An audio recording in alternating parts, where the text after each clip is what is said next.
have a loading pattern of the drive leg, which is causing a misdirection, which is then causing a lead leg block breakdown and limited hip shoulder separation. Okay. So the way that Matt loads up his drive leg is very quad dominant. Okay. So this is his loading pattern here, right? So I could kind of see how this could also be an inability to stabilize drive leg force. All right. So as soon as we descend from our leg lift, there's a required stability that we need to have within that drive leg to absorb energy, right? It's all an energy system. In order to absorb this energy, we have to have the required stability in that single leg.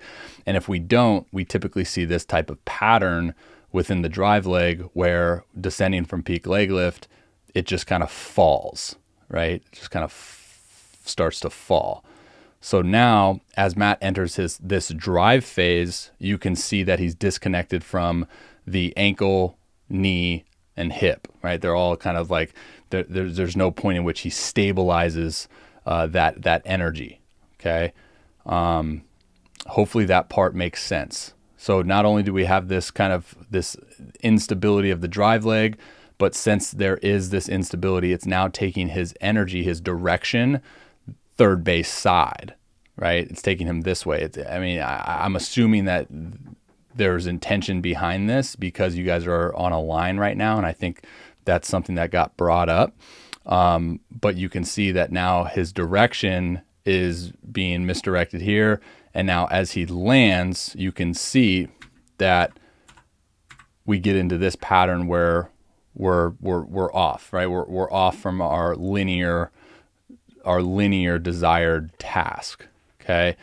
Now, what does this do? So for me, I think it puts your lead leg in a tough position to absorb force to then have an efficient lead leg block. I think it also limits the amount of separation that you can get. And I think overall, it's just directing your energy elsewhere. So now what happens as soon as you come down to your anchor point here, Matt, is you're having to then aggressively pull.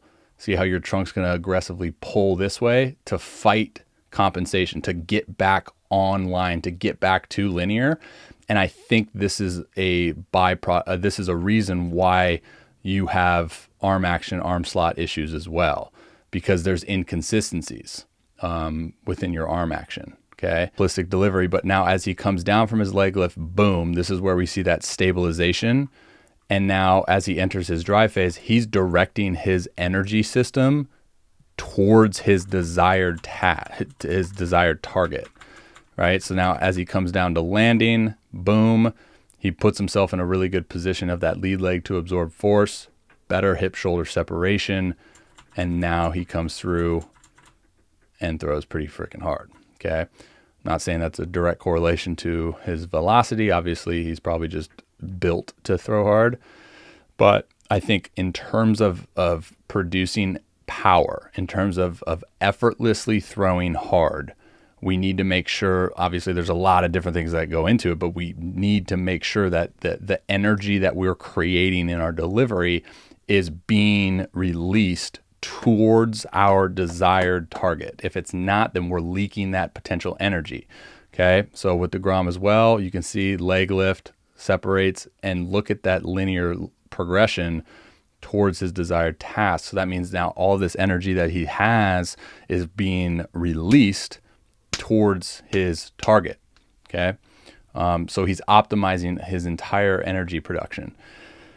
Thank you so much for watching that video. Be sure to check out those videos right there that are related to the video that you just watched. Subscribe, or we are going to arm wrestle your analysis. Click that right there. You can check out the links in the description. Link that will give you direct access to my question platform, which will allow you to ask me a question that I will respond to. Enjoy the rest of your day, guys. See ya.